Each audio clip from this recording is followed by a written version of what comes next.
By definition, an antenna is a metal whip designed to receive and transmit radio signals within a given area.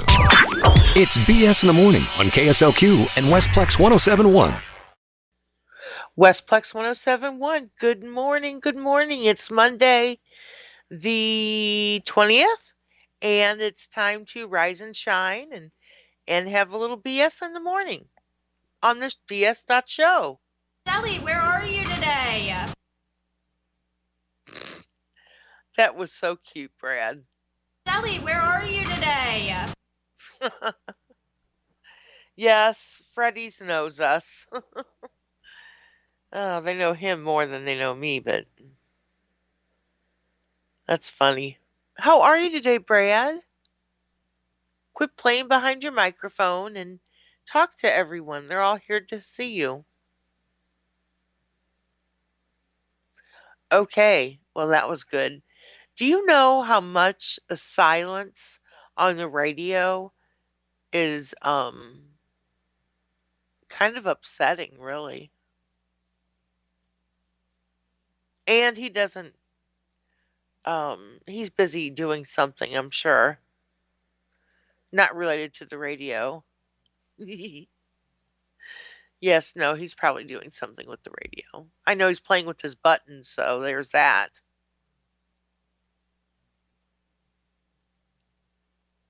Is this a payback for Friday?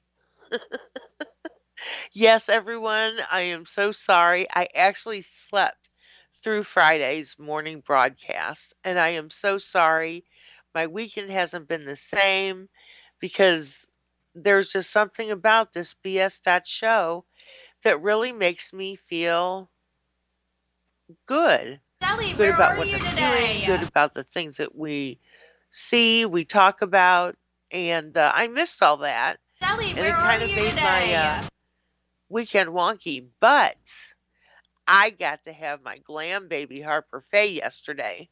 I wasn't naked, but I have hit a person over the head with a frying pan. That's true. I do remember a dude that looked like Abe Lincoln, and I'm pretty sure he had floaties on. And what is that called? A pipe stove hat? Stovepipe hat?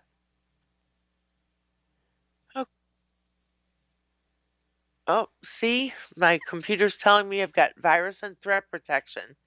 Do you think that you're even on the air, Brad? Sally, where are you today? Oh, yeah, he's on the air.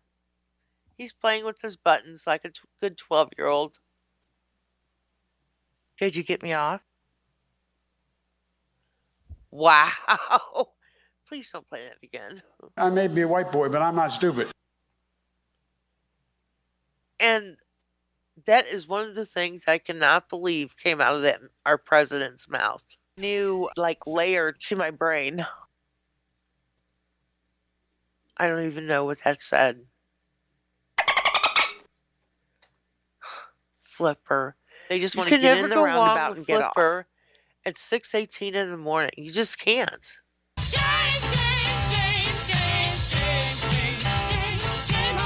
Ugh, I'm binging on my shows, girl. The Glad Girls. Next thing Brad, I know, we're all come over dancing and up on the play. kitchen Come on. table. It's the hefty girls, not the glad girls. Oh, oopsie. See, that's the problem with advertising is that people get. I snorted again. I've had a sore throat all weekend. I don't know if I'm sick or what. Everybody, stay away from me. I might be contagious. I don't know what. I don't have COVID. I know that. You know why I don't have COVID? Why? I had a doctor. I mean, something that doesn't normally happen. I had a doctor make a house call yesterday morning. Uh-huh. Dr. Fauci came all the way from D.C. and said, Brad, you're just fine. Now buy my book. Okay, Dr. Fauci, I'll buy you. And you don't need no stinking mask. Right. Speaking of which, do you know that SSM has pulled their mask mandate back? Even the surgeons don't have to wear masks anymore when they're in surgery? Yeah, so that's good. I like that. Let them breathe those germs on me when I got my guts open. You know what I'm saying? Yeah, just breathe those germs right in. No, not that. But it is kind of surreal that I would have thought, and I would have been okay if you go into a hospital, you wear a mask. Plain and simple. You were for that? I was. Really? Interesting. Well, I don't think anybody should be let in the hospital unless you're sick. I think well people should not be able to go to the hospital. If you're well, there should be a sign on the door of the hospital. If you're well, stay the hell out. Simple as that. That's just stupid, Brad. No, that's not. That's logical. Because what happens when you go to the hospital, if you're well, you get sick. For almost sick people. Like, for example, if you want to lose weight, you don't want to go to a place where all the fat people are. You want to go where all the skinny people are. If you want to get healthy, you don't want to go where all the sick people are. You want to go where all the healthy people are. You want to go to the gym. If like one of your relatives gets put in the hospital, they should say, "Don't come see me. Go to the gym instead." Okay. You don't believe that? See, I do, but I'm a contrarian. You are. Yes. I'm the guy today that would be buying shares of Silicon Valley Bank. I'm that guy, even though it's bankrupt. If you've watched, I have to tell you, look, I'm not going to put on the tinfoil hat and pretend I'm on Tracy's station and get all this crazy super right-wing garbage that comes. If I only had a brain. Oh, yeah. If I only had a heart. But you know what? I believe that for a lot of what's being told to us by the government is BS. I mean, just BS. Like, for example, like that's a new thing? The dudes keep coming on TV, this Mayorkas guy and Kamala Harris and everybody's, the border's secure. I sure hope that they don't run a home security company. You know what I mean? I sure hope that when they retire from government and you say to them, "Is my house secure?" "Yes, your house is secure." And the next night, 14 guys break in and steal everything in my house. "I thought you said my house was secure." "Well, it was that very moment, but that night it wasn't." I mean, over the weekend, I was listening to a couple of different radio stations, okay?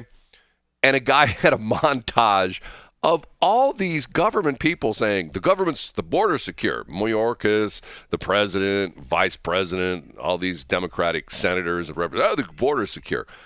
Have you seen the people just walking across the border? Or the people, No, what is it down there in, the news. I can't remember, what is it, McAllen, Texas, where they wade across the Rio Grande River, literally wade across the river from Mexico and the United States, wade across the river. The river gets down low. They wade across the river. They're in the United States. Nobody says anything to them. And that's secure. I don't understand. I really secure-ish. Well, no, I don't understand how someone can say that.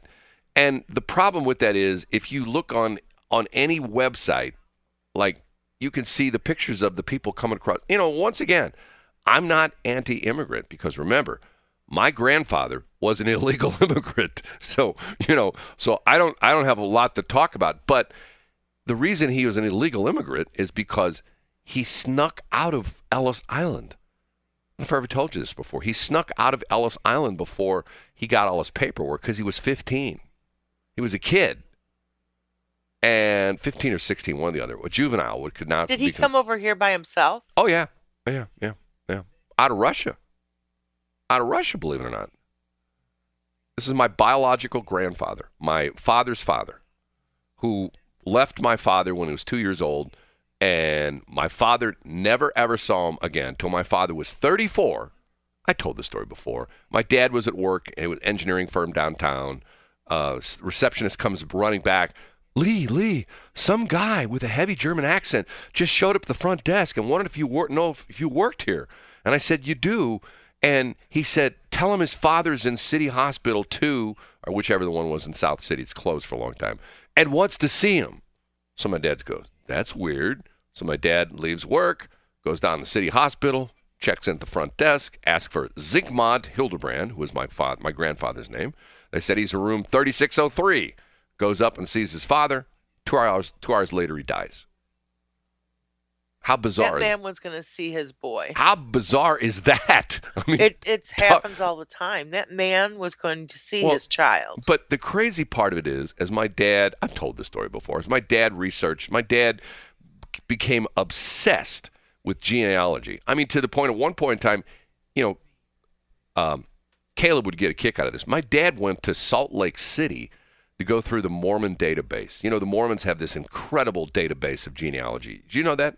I did not, It's one but of- that doesn't surprise me. They're pretty amazing. One of the things they do, I don't know why, there's some reason, we need to talk to Caleb about that sometime. One of the reasons they do this because they want to know the history of all these people and stuff like that. And then my dad, who at the time was not he used to make fun of me because I was the techno boy, as he called me. My dad built his own computer. This is back in the 90s, built his own computer. Which is when they came out. And started surfing the internet. And was looking for all these genealogy sites. And to this day, he never found anybody on his father's side of the country, in this country, or anywhere. So if somebody says, "Are you related to so-and-so Hildebrand?" I always say, "Nope." And they go, "How do you know?" I go, "Because my dad researched it." As far as he's concerned, his father never remarried, never had any more kids. He was, my father was his only father and our only son. And then he just, it's just a weird story. At times they live 2 blocks away from each other. That happens. Yeah, I know. And what, they didn't know it? No, because he didn't know it because he didn't know who his father was. Yeah. That happens a lot. But his father, my grandfather, knew exactly where his son was, my father, all the time. Matter of fact, I told the story that my great aunt, which would have been his mother's sister, owned a bar, real popular bar in North Broadway down in the city, Fritz's Fine Foods. To this day, it's still there. It's not Fritz's anymore. I think it's still in business. The building's still there. I was there we'll like just 6 months have to ago. look at lost tables. No, I think it's still there.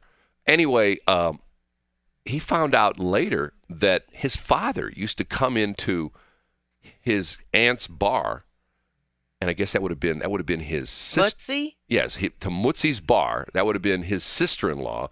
Swore her to secrecy. Say, "Don't you ever, ever, ever tell your nephew that I'm in here." And he thinks that they were in the bar at times together. This is some kind of like a movie material. You know what I mean? It's just weird. So I think it's fascinating. Well, but the point, because I believe that people that are meant to be together are with each other miles and minutes away from each other. Well, until the I don't know, the gods figure out what they want to do, or the universe, that's when they meet. Well, I guess the thing that bothers me a little bit about this as well too is you see some of these people that come across the border, they've got really nice clothes on. Of course they do. Well, now hold on a minute. If you think they're broke and they're like refugees and they got nice clothes and a cell phone, now think about that for a minute. They're probably who they come over with nice clothes. Yes. Well, yeah, because a lot of the times, they're taking donations, and a lot of their stuff is stuff that people, they got money because they're paying the coyotes to smuggle across the border.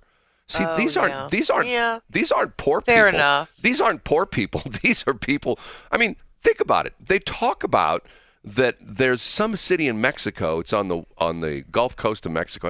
Can't remember what it is. Has a fairly big airport. Planes land all the time with these refugees on it. And once again, they get into the Mexico. They have passports. Okay, they come from a country where they issued a passport, but then magically, when they come across the border, they don't have a passport. You know why that is? No. The coyotes keep their passports. Really? Yes. The coyotes keep their passports. Because they get, most of the coyotes work like so much down and so much is just successful. And if you don't pay up, the coyotes come and kill you. Well, that's a way to get your money. Yeah, you think I'm kidding about this? But see, what's interesting to me about it is, I'm telling you, if I were, let's say I was a young guy and I got myself in trouble. Let's say I was an American citizen. I got myself in trouble and I was in juvenile, court. And then when I turned 18, I committed a felony. And I decided, that let's say I decided I was going to turn my life around.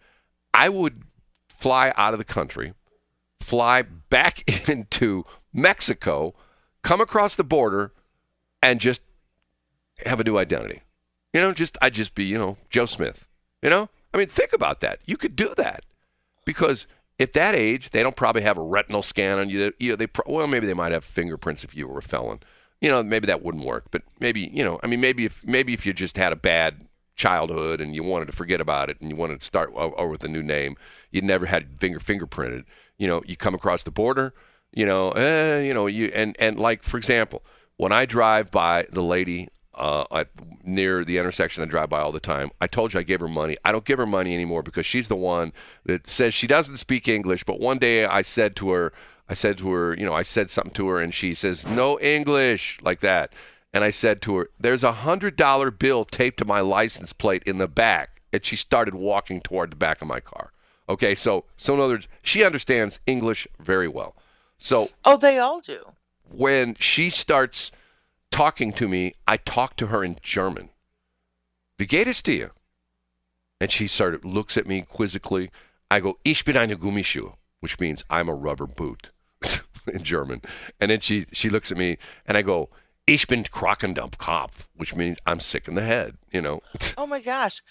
my German. That is you said that you're a rubber boot? Ich bin eine Gummischuhe. So, is that like where gumshoe came from? Yeah, well, gumshoe is Gummischuhe. Gumshoe is the detectives wore. That's, you're talking about like detectives, he's a gumshoe? Yes. They wore certain shoes that were made out of gum rubber. I thought it was something like you were saying. No. That's where that came from. And here, let me double check on that. I'm pretty sure that's what that, gumshoe. I think that's where that came from. No, I type it, auto-corrected for me. Gumshoe. Gumshoe is, he'd been intrigued enough to put a gumshoe on the case. Informal North American. What is the origin of gumshoe? Plainclothes detective, 1906, from the rubber-soled shoes they wore, allowing stealthy movement, which was so called from 1863. Gums, rubber shoe, is attested by 1859 from gums. In other words, they wore rubber-soled shoes so they could walk around. Because remember, back in the day, a lot of people wore, remember when you were in high school, the cool kids had taps on their shoes. Remember that? No. They didn't do that in my generation. That's right. No, you were in Clayton school. They wouldn't do that. But the cool kids had taps on their shoes, which essentially did not, supposedly, kept them from wearing the heels down. But everybody walked. They were cool because, you walked down the hall and click, click, click. It was the taps, okay? But the most heels in the old days made noise. But if you wore gum shoes or rubber shoes, it didn't. It was silent. So that's what the detectives wore, that so they could stealthily walk around. See, I actually know a few things, believe it or not. You know a little bit about everything. That's my problem. I know enough to be dangerous. My knowledge is a 1/4 inch deep and 10 miles long. That's my problem. And what do you get when you own a 1/4 inch of the surface? Nothing.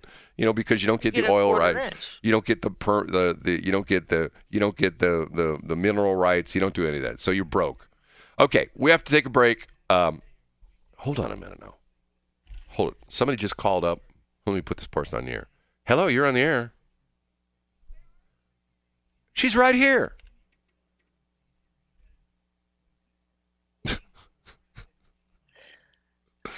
You're so funny, Brad. Because I know you went out and got that. Well, she did it for me. I told you. No, I know. It was funny. But she did it for me. She said to me, she says, "Where's your friend?"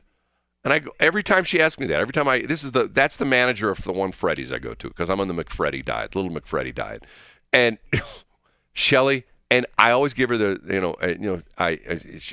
she says, "Why is your friend here today?" And I go, my answer is because she hates this place, and she always gets a giggle out of it. Oh my God, Brad! No, really? Every time. That's the running joke. It is not my favorite place. Where's your friend today? Hey, she's not here because she hates this place, and she always laughs. So the other day she was actually the cashier. I did that twice. I've got her on twice. The other day I said, "Hey, say something to Shelly." And I start my recorder, and she says, Shelly, where are you today? That's what she said. Yeah, I know. I heard it. Yeah. She wants to know where you are. Okay, so we taking a break? Yeah, we're going to take a break. I'm going to go to Freddy's, have breakfast real quick, okay? Okay, good, because I got to get my dog out of the yard. It's 6:35. It is BS.Show. I'm Shelly. She's Brad. You know, I just discovered something which is most alarming. What's that? I go to get some of my Little Debbie's out of my Little Debbie stash. Mm-hmm. And the plastic has been opened, and part of my Little Debbie's has been eaten. Is it open in little bitty bites? Yes. Oh, okay. Bon appetit on that, babe. I have a mouse. Yes, you do. Yes. And you know or what? A squirrel. No, it's not a squirrel. I got my bait traps all over the place. I have to check sure my bait traps have enough stuff in them. You know what the bait traps are? Probably in the attic. No, but the mice, see, the bait traps work real well. That's what the pest control guys do. Yeah, I know. And I bought my own bait traps. Actually, I didn't buy them. They were given to me. How's that? By DH? No, someone who moved out of their house. Oh, okay. Matter of fact, a friend of mine that moved out of their house, and no longer moved away, moved to Alaska. Really? Yeah, they don't have mice in Alaska. Do you know that? Yes, they do. No, they don't have mice in Alaska. Because why? Well, when Sarah Palin was governor, she signed a bill that mice were not allowed in Alaska, and they all left. Exodus by the mouses. You think I'm kidding? I'm not. I'm serious. Okay. You know, over the weekend. Uh-huh. You know, the lady who's been on TV a lot is Janet Yellen, who's the Secretary of Finance, whatever the world is. Can the lady talk any slower? She talks like this. You could drive a train between her words. Maybe she's an AI.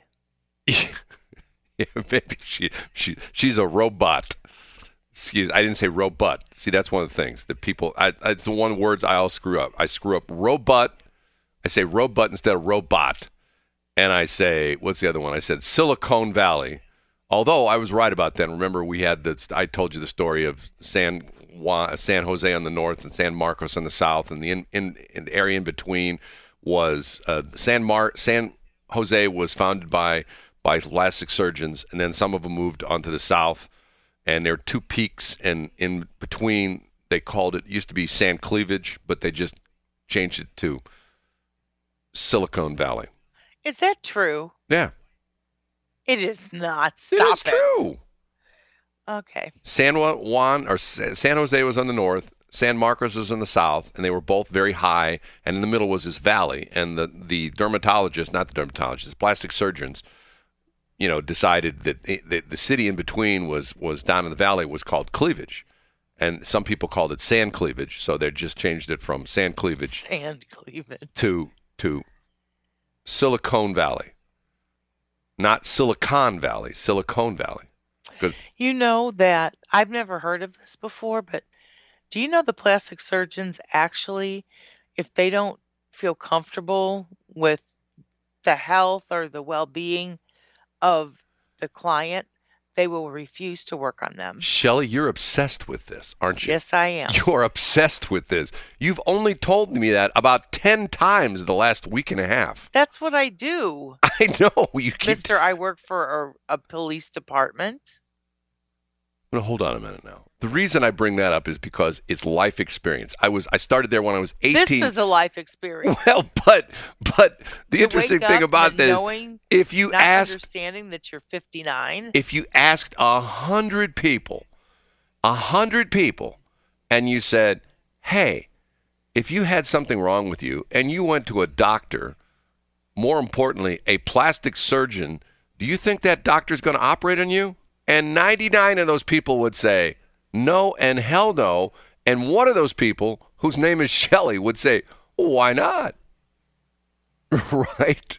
I mean, that he's credentialed and he's got letters, and But once again, he's a very good and what you're saying is well thought of he's a very physician. He's a very smart guy. That's what you're saying, and that's why he won't and an expert at his craft. and that's why he won't touch you, because he's smart.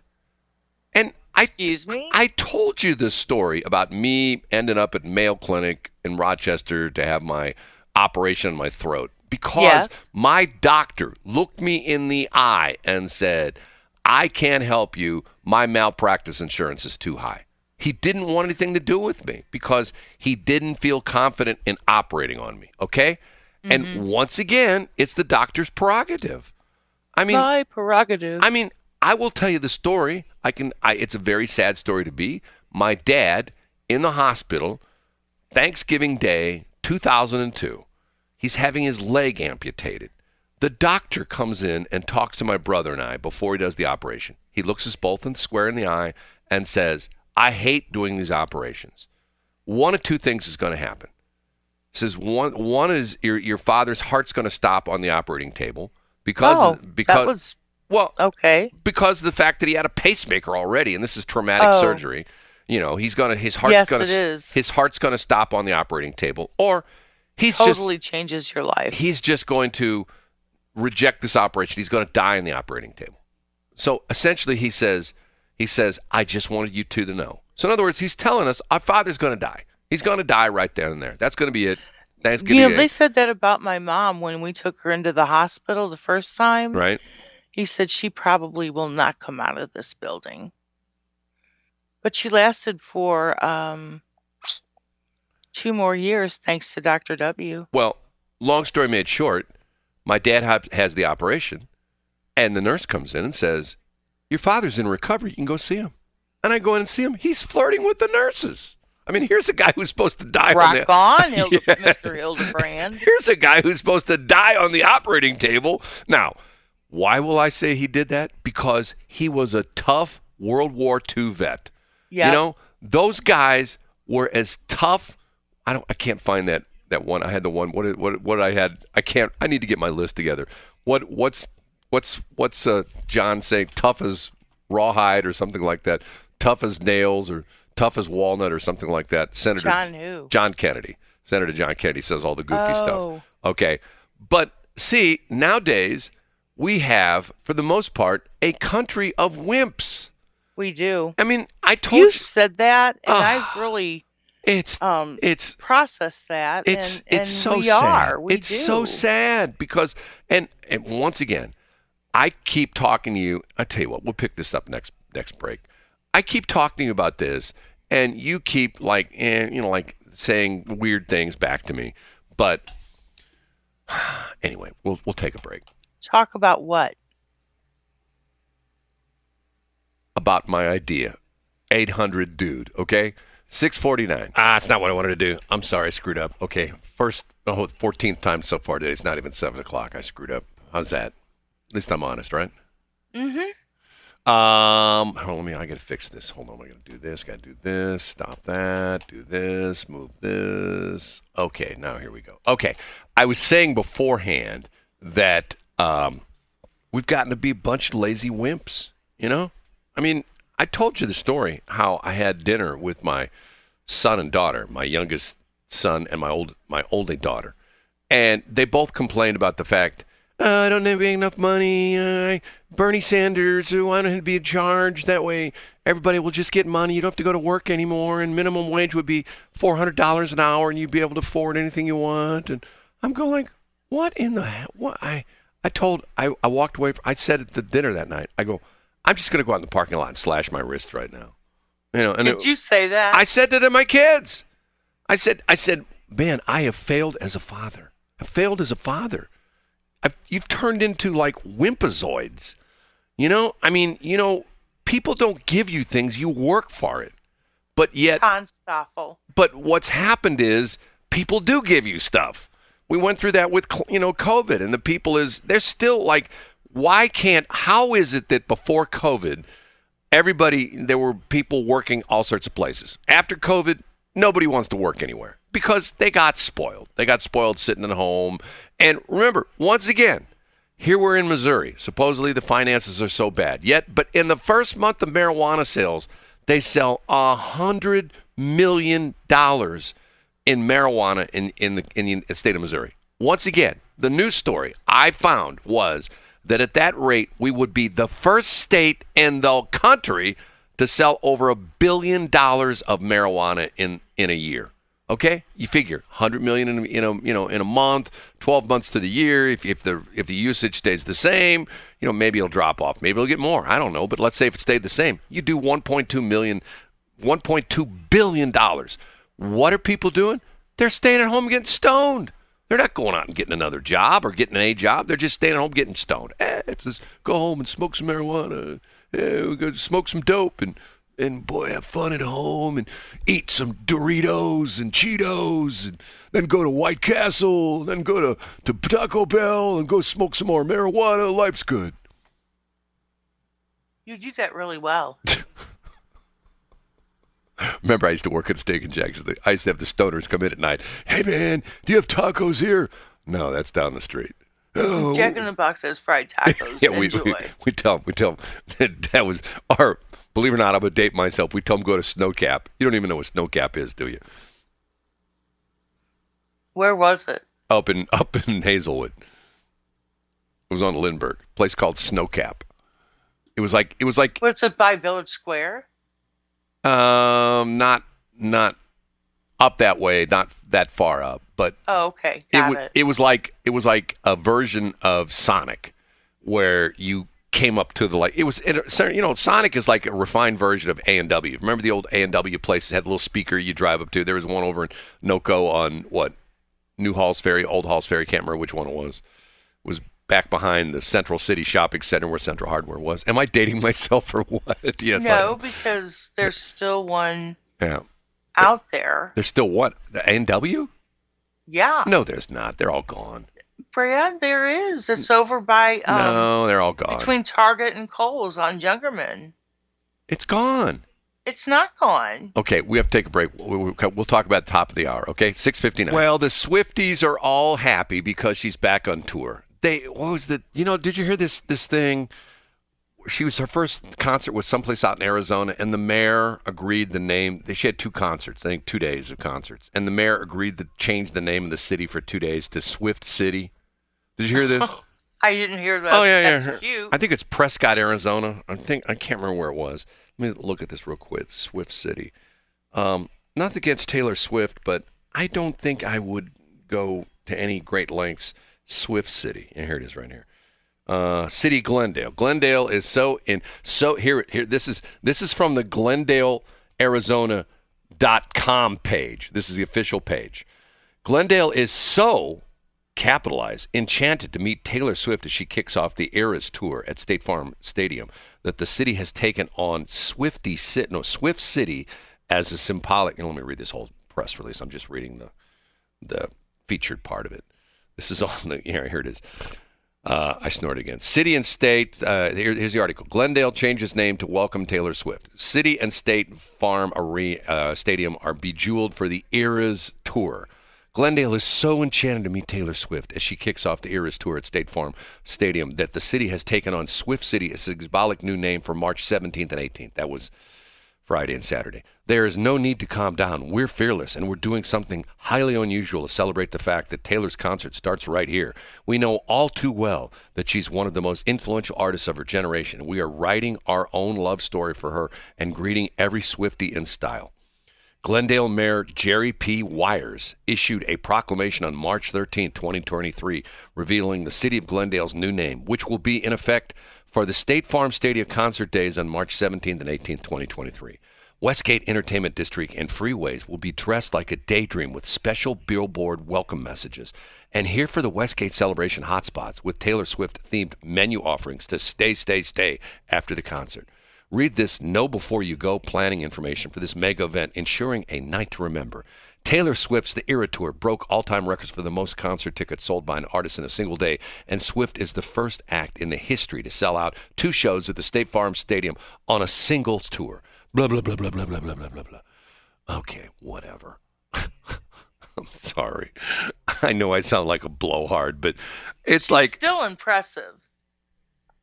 you're off mic again. You were off mic last. What's going on? You have your headset on backwards again? Happens every day. Okay, better. You didn't have it on backwards, didn't you? Well, what? Never mind.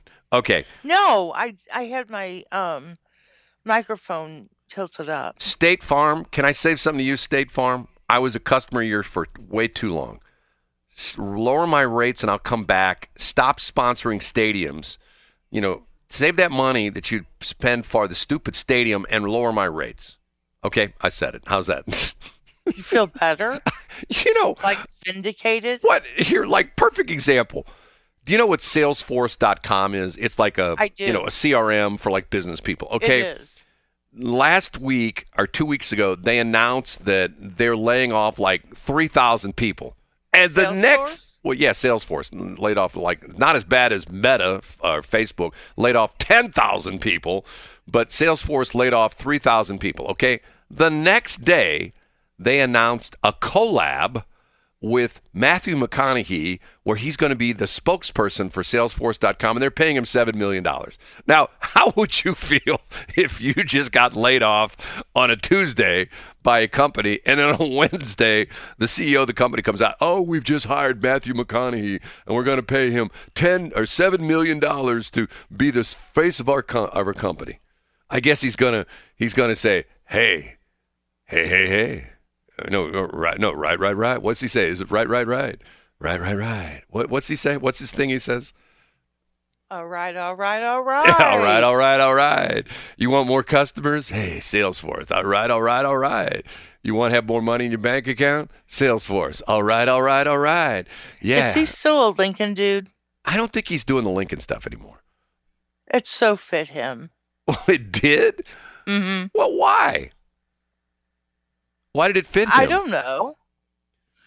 Because he's classy in his own right. Because he was so are Lincoln. He was the Lincoln lawyer. That's why. Oh. That was the movie he was in. I know that. Somebody I talked to recently, I said that, and they went, oh, is that why they called it the Lincoln lawyer? Yes, because he did his law practice out of the backseat of his Lincoln. He had a limousine driver. He had a driver drive him around because he lost his driver's license. That's why the reason. It is Lincoln lawyer. Because he was drinking? Oh, yeah. He was. I think at some point in the script, he said he was an alcoholic, and he lost. I never heard that. Yeah, well, I don't think it was ever said, but it was intended Implied. Because somebody said something about he was in rehab or something like that. That he was an attorney, and somebody hadn't seen him around and says, oh, you're out of rehab, and he said, yeah, I can't remember the exact thing, but that was the deal. They didn't come out and say, he's an alcoholic. They just sort of intimated that. Matter of fact, there's one scene in the movie where he's got his drivers driving him around, and his driver says, hey, when you get your license back, will you still hire me to drive you around? And Matthew McConaughey says, I've had my license back for 3 months. So the idea being that he kept the guy on as his driver. So that was the deal. So, yeah, that's not bad for a non-chick flick. That's a good movie. Have you ever seen it before? It's a very good movie. It's Michael Connelly who writes the Bosch stuff, and it's very intriguing. Just like, matter of fact, do you know who died last week? I was surprised at this. I'm going to mention a name you probably won't know who this guy is. Lance Reddick, Reddick. You know who he is? No. He's a black gentleman who's played, he in the Bosch series, he played the chief of police in Los Angeles, Chief Irvin, Irvin. Matter of fact, his name was Irving Irvin. And he was also in The Wire.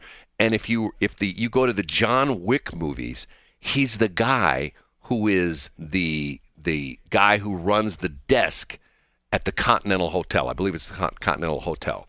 And he's this great big monstrous guy with this huge deep, he talks like that. Let me see if I can find a clip of his. Voice of God. He was 60, and what's interesting was they said he died of natural causes. I'm going like, okay, what is that?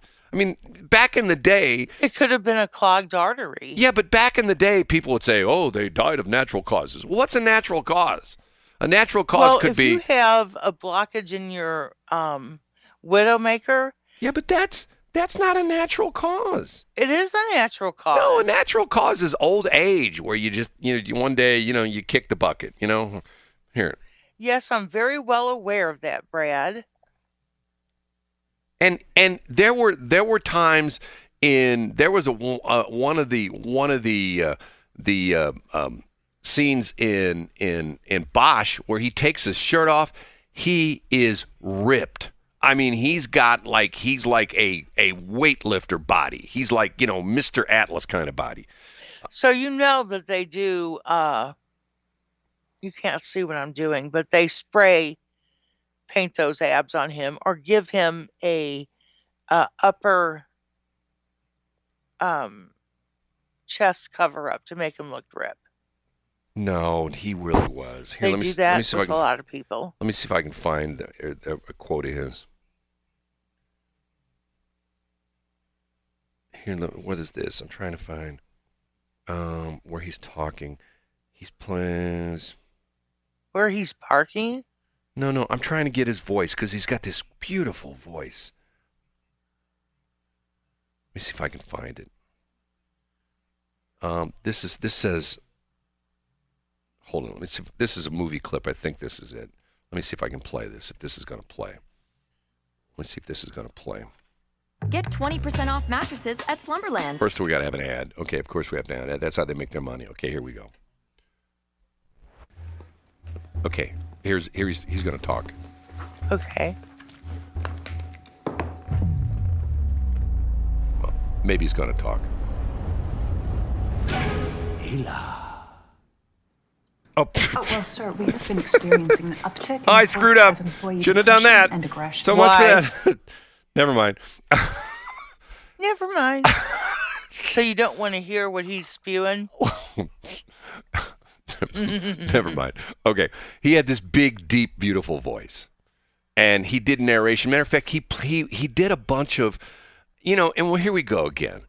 Nerdville, okay? I'll admit that certain things I'm a nerd, but I'm not a game nerd. And he was the voice of some game, some computer game, And I read this article over the weekend that people who are fans of his in this particular computer game, they went and you could sit by the character that he played. You could sit by him and mourn his death. Okay, I'm sorry. That's just a little bit too nerd for me. You know what I mean? Come on. You know what I mean? You're going to go into the computer game and you're going to sit by the character that he voiced. You're going to sit there. Okay. You're not going to shoot or anything like that. Okay, whatever. I do that. What? Only I sit in my car. Never mind. Okay. What we were talking about. Okay, Shelley, who told you that I started my men's group already? Who told you that? I'm not going to tell you. Well, they don't know what they're talking about because I have this. See, Shelley gets mad every time I talk about this. There's this group that Shelley, are you still a part of it or are you not in it anymore? You're out of it now? I'm out of it now and I'm done talking about it. Little Black Book, okay? Started like 8 or 9, 10 years ago by Angel Magasano. Wonderful woman, okay? But it's a woman's group, okay? Now, my complaint is you can't have that anymore because that's not allowed. You can't have segregated groups like that. You can't have an all-black person group. Well, you can. The Congressional Black Caucus and things like that. But you can't have groups that are exclusive. Just like, remember, the Boy Scouts now got girls in it. The Girl Scouts got boys in it, okay? They don't have those kind of things anymore. So I kept telling Shelley, I thought it was unfair. And I said to her, I want to join Little Black Book. She goes, you can't join. You're a man. And you could be a wingman. I don't want to be a wingman. I want to be in Little Black Book. Why is it that women are only allowed in Little Black Book? Because it's all a women's group, okay? So I said I want to start a men's group. So Shelley tells me, and I'm not going to make fun of the guy because he means well, he's starting a men's group, and I went to the men's group. And it wasn't my cup of tea. I won't say why. Shelley knows why. It wasn't my cup of tea. And I think that men are men, and women are women.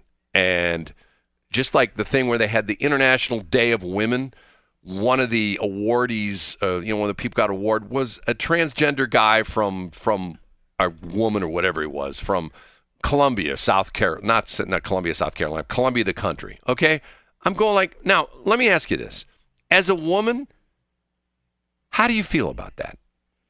When a dude, who is a dude because he's still got the dude parts, he gets an award when that could have gone to a woman.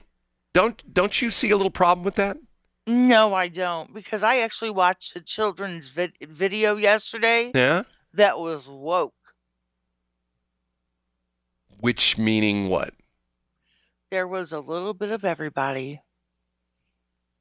Well, there was they had men, women, they had almost every nationality. They had people that were Homo sapiens, but not I don't know how to explain it, but it was very woke. It's like everything that everybody has been complaining about. So this was for your daughter, your granddaughter? Yes. And what was the name of the video?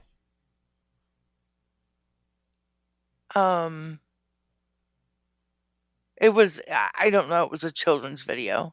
But it was I mean, she would notice that, and I don't think any kids would either. But it was noticeable to me. I think it was the new Chris Rock. No, it was not. No, I was going to say the new Chris Rock special that he did, the Netflix thing that now you can watch. I've seen clips of that where he refers to every commercial now has a black guy and a white woman as they're married, Yes, that had that. And it's like, and it's funny because he's right. You see that now. It's like, and once again, I say this is the pendulum swings. And once again, I agree that once upon a time, the only people you saw in commercials were white people. That was all you saw.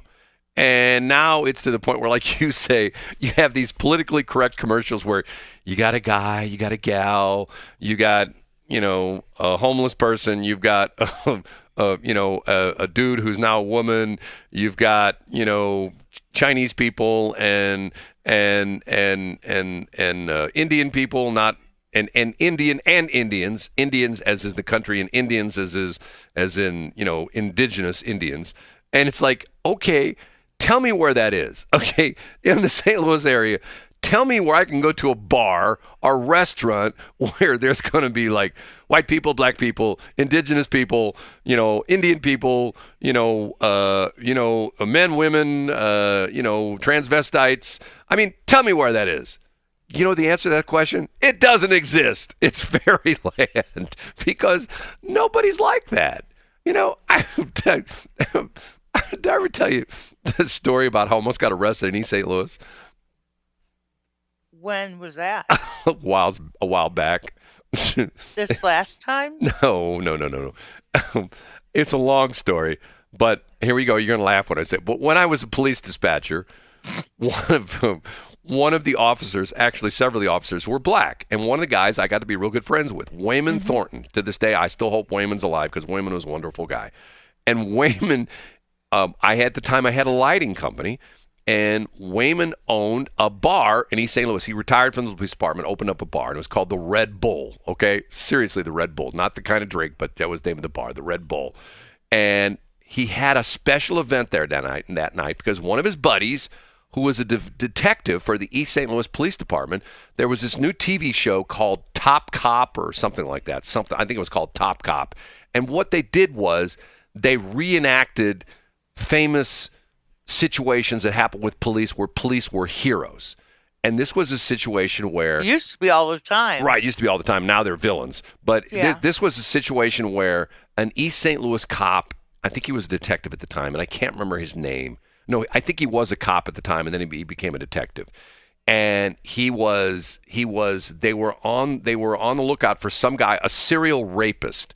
And they were trying to track this guy down because he had already raped several women in East St. Louis.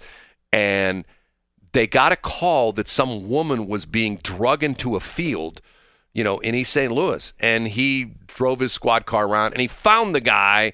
And the guy, I think take a shot at Wayman's friend and missed, and this guy and the cop got him, and they arrested him and they threw him in jail, and they solved this serial murder case. Okay, so this was being featured. This was the debut of this TV show. It was on, I think, on CBS. I don't think it lasted but 1 or 2 seasons. Anyway, because it was all dramatized. They didn't have the actual police. It wasn't like Cops where it's actual video. They hired actors to be the people and stuff like that. So anyway, Wayman hired me to come over with my lights, my promotional lights, search lights for this party.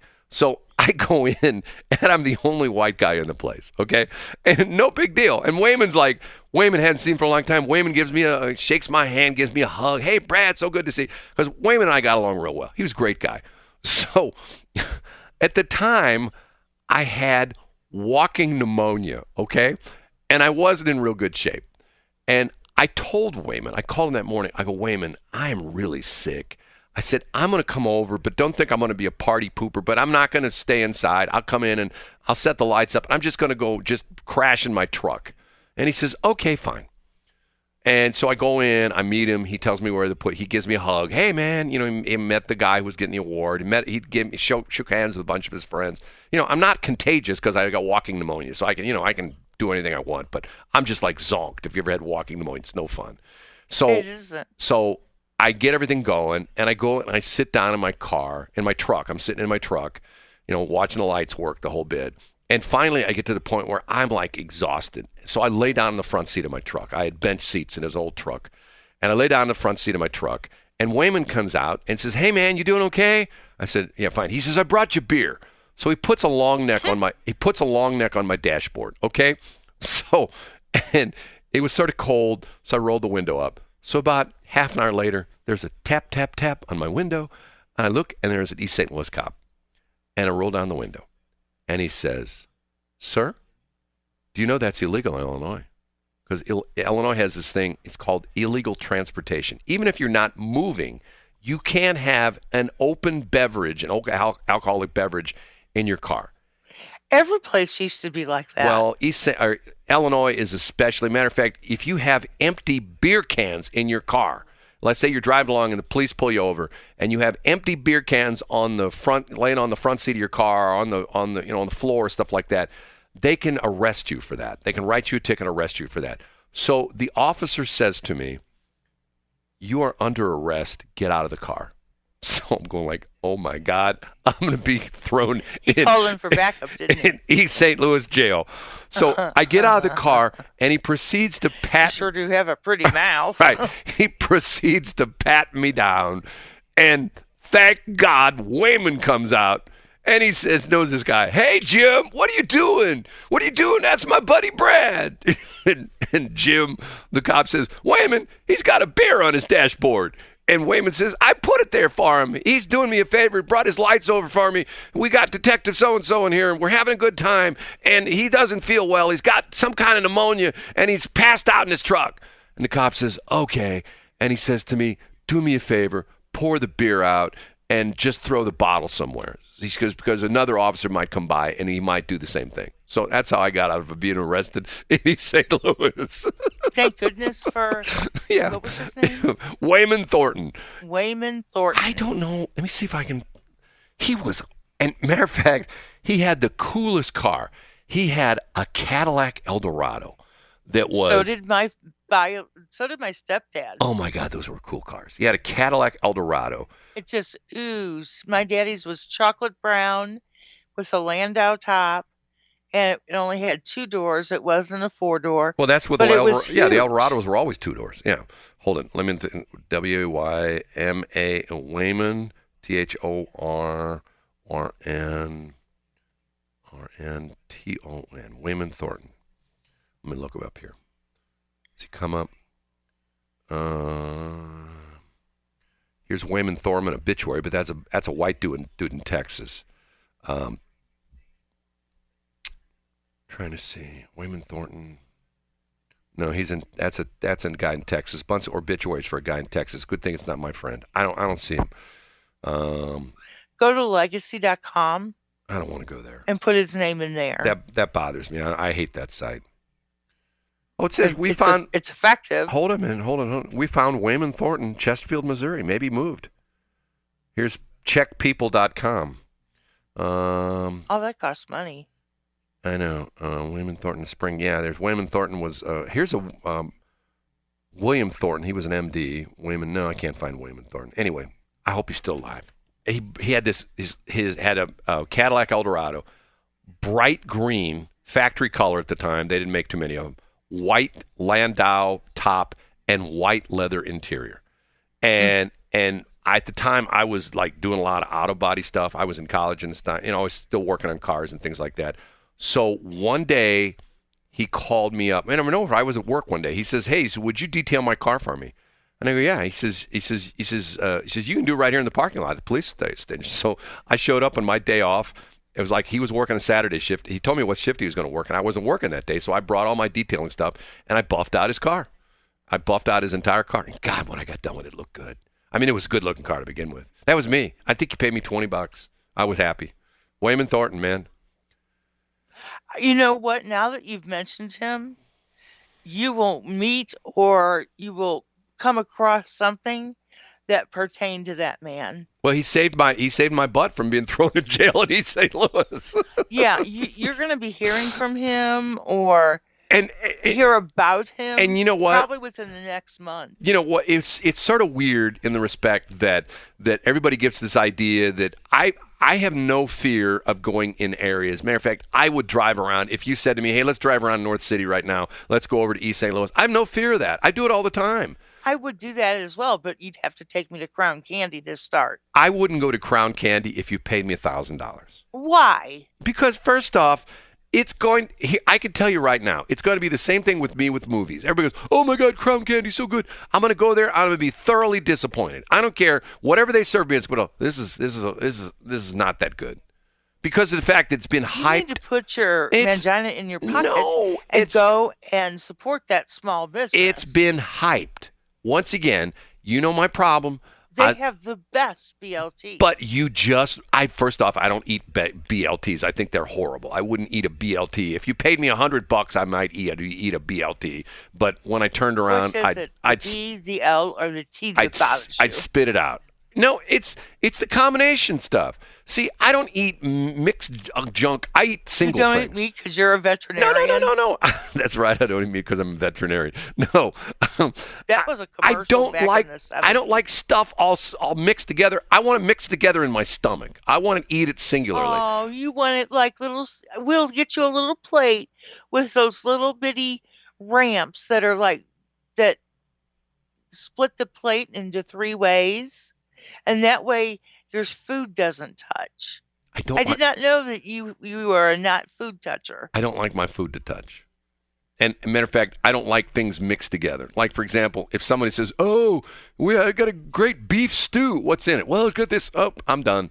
First off, I don't like stew. I don't like soup. I don't like pies. Because once again, what's a pie? You don't like pie? I hate pies. What is wrong with you? I hate pies. I don't even know you right now. I hate pies.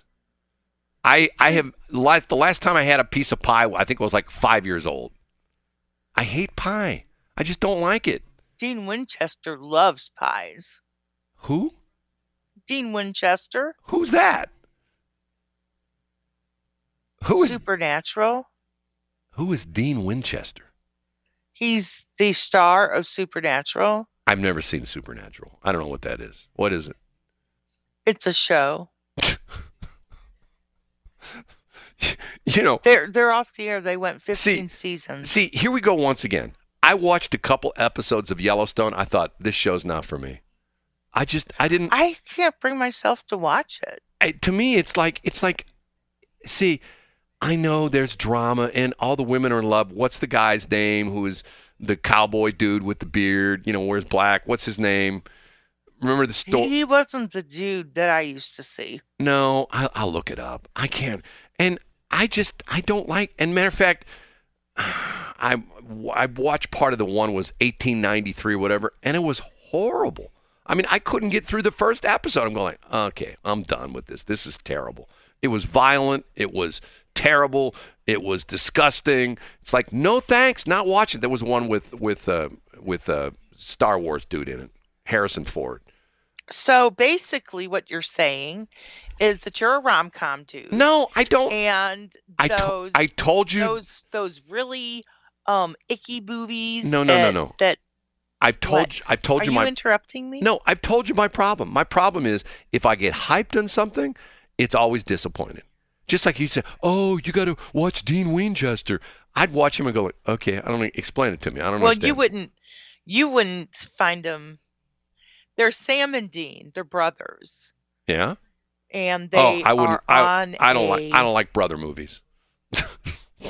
This one's pretty funny. I don't like brother movies. That's why I never seen the one with Will Ferrell and what's his face, Step Brother, whatever. Never. You ever seen that one? No. Never seen that one. Okay, don't like that one.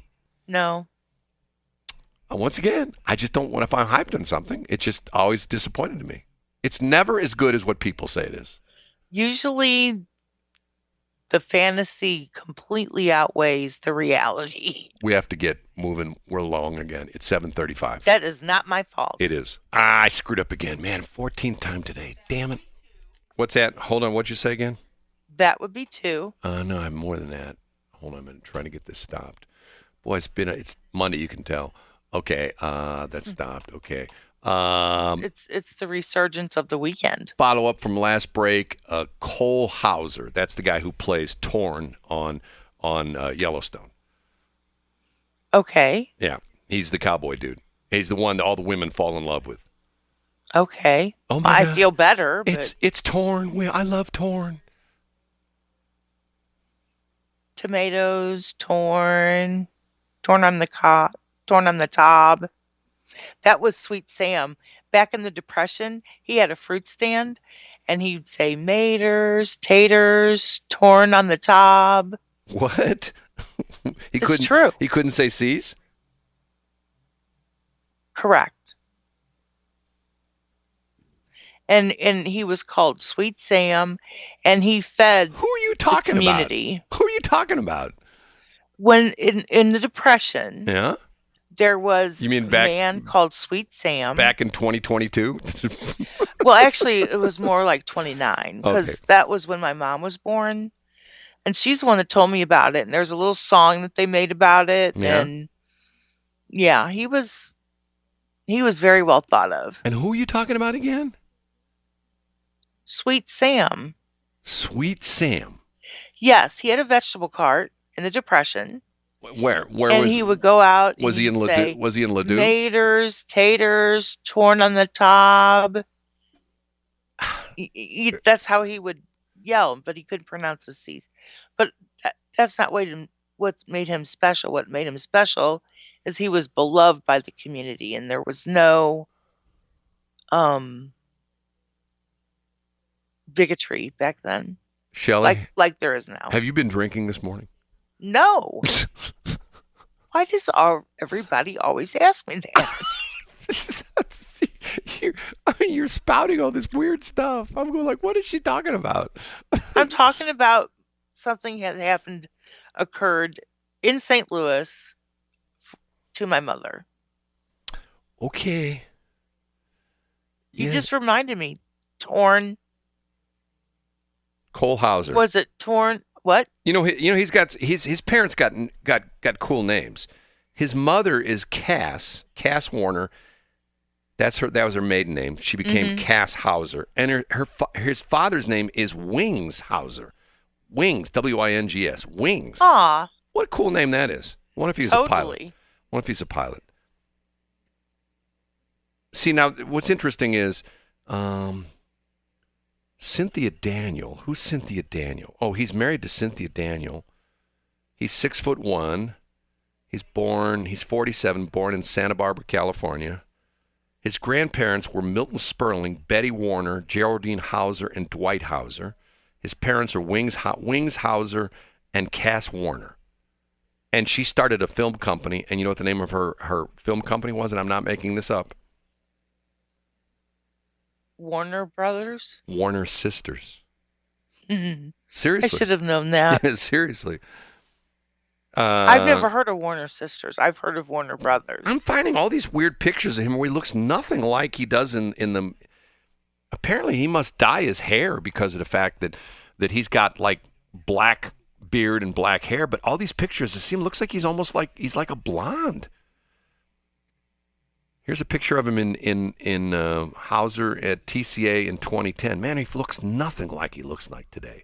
He's got blonde hair, like sort of sandy blonde hair, and he's got like a real scraggly little, like one of those 5 o'clock shadow kind of beards, but it looks like it's almost red. He's a ginger. Here you go again. Here we go again. Here's a ginger. Blah, blah, blah, blah, blah. He starred as Officer Randy Willits on the police crime series High Incident and Ethan Kelly on the police drama Rogue. He currently stars as Rip Wheeler on the Paramount Network Western drama series Yellowstone. Oh, it's Rip, not Torn. I got the right guy's name. I call him Torn. I'm sorry. Is his name Rip or Torn? Who cares? Same thing. Rip Torn. Because there was a Rip. What was his last name? Rip Torn. That was the actor's name. It was, wasn't it? Here, let's look him up. Here. See, at one point in time, when I first got in the radio business, you know what my boss wanted to call me? What? The Ripper. Why? I don't know. Elmore. I should have called you the Zipper. Here's this guy's name. Elmore Rule Torn Jr. was an American actor born in 1931, died in 2019, was an American actor whose career spanned more than 60 years. He was nominated for the Academy Award for Best Supporting Actor for playing Marsh Turner in Cross Creek, 1983. Torn's portrayal of Artie, the producer of The Larry Sanders Show, received 6 Emmy Award nominations, winning in 1996. He also won an American Comedy Award for Funniest Supporting Male in a Series and 2 Cable Ace Awards for his work on the show and for his roles as Zed in Men in Black franchise and Patches O'Houlihan in Dodgeball. Oh, that's the guy. Patches O'Houlihan. You know who Patches O'Houlihan is in Dodgeball? No. Oh, my God. Now, see, that's a movie I saw before it got popular, and I liked it because it was so stupid. You know, you never seen Dodgeball before? I have not. It's sort of a dude movie. You might not like it, but. No, it got Adam Sandler in it, doesn't it? I don't think Adam Sandler's in that movie. Maybe I can't. And no, it's got Vince Vaughn. Owen Wilson. No, it's got Vince Vaughn. I think isn't Vince Vaughn in I'll look it up. We have to take a break again. We're running way behind. I got to get caught up. Okay, it's all your damn fault. Get caught up. It's all your damn fault. It's 7:40. It is not. It is 7:47. It is BS.Show. Okay, I looked this up. You're thinking of the two main stars, the two male main stars in Dodgeball are Vince Vaughn and Ben Stiller. It wasn't Ben Stiller's who I'm thinking of. It wasn't and Adam Vince Sandler. Vaughn. Right. Vince Vaughn and Christine Taylor was the love interest of Vince Vaughn. It's got quite a few interesting names in it as far as the people is concerned. Rip Torn, Patches O'Houlihan. You have to watch it to understand who Patches is. Gary Cole, who is actually Jason Bateman. William Shatner's in this movie. Patton Oswalt. Lance Armstrong as himself. Lance Armstrong is in the movie. Chuck Norris is in the movie. And David Hasselhoff is in the movie. Those are all people in Dodgeball. I don't remember all those people. I have to go back and watch that movie again. Okay, we're getting near the end of our show here. God, this show's just flown by this morning. What the hell? It really has. What the hell? And all the stuff I was going to talk about, you sidetracked me, all this kind of stuff. I do that. That's my perk. Yeah. Here, real Would quick. you prefer I don't do that anymore? Oh, no. It doesn't bother me. Here we go again. I'm telling you, the men of our generation. Here's an article I read over the weekend. Gen Z men in generation are not dating. Why should we? Get this. 63% of the men aged between 18 and 29 are single. And according to this, they've given up on dating. Here we go. It's probably because we're all crazy. All across America, marriage, sexuality, and relationships are on the steady decline among young people. According to a new Pew Research study, 63% of men aged 18 to 29 report being single. That means the number of single young men is nearly twice that of single young women. Not good for the women, indicating a large breakdown in the social, romantic, and sexual lives of American men. The big question is why? One would think that making romantic connections would be easier than ever in our digital world, but the opposite is true. Our culture of convenience has paradoxically made dating more difficult for men as they are forced into a hyper-competitive, superficial environment that emphasizes instant gratification over true human connection. While there are several potential culprits causing this relationship breakdown, nothing has done more damage to the dating landscape than getting this. Get this. What are the 3 things that have screwed up the dating landscape? Take a guess.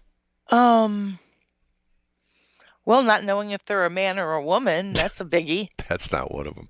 The 3 things here. Let me read you this sentence. I'll read the entire sentence this time. While there are several potential culprits causing this relationship breakdown, nothing has done more damage to the dating landscape than dating apps, social media, and pornography. And I'll enter a 4th one in there. I'll say video games. I'll say that's the 4th one. Yeah, they're kind of naughty. Right. And one of my friends actually got divorced from her husband for pornography. Pornography? You know what? That is not that uncommon. I know. Funny you should say that. I know 2 women who have told me that they got divorced from their husbands because of pornography. Yes. And I'm going like, wow, but once again, that's all crazy, weird stuff, video games, pornography, social media, it's all electronic junk. I'm an electronic junkie. I love electronics. I love technology. I love computers. I love all sorts of stuff like that. But there's a point where you say, okay, we've gone too far. You know what I'm saying? I do. It's like this Chat GPT thing, okay? It's to the point where like... What? Chat GPT. Don't know that. Tell me you don't. Come on. You haven't heard about this? It's everywhere. It's the new... Sorry, I haven't heard about it. It's the new AI thing where you type in stuff and it, like for example, I could say... You've been playing with that for years. No, this is the new super duper. Now there's the GPT-4. Supposedly Google's got this thing. But the interesting thing about it is there have been people who have testing it.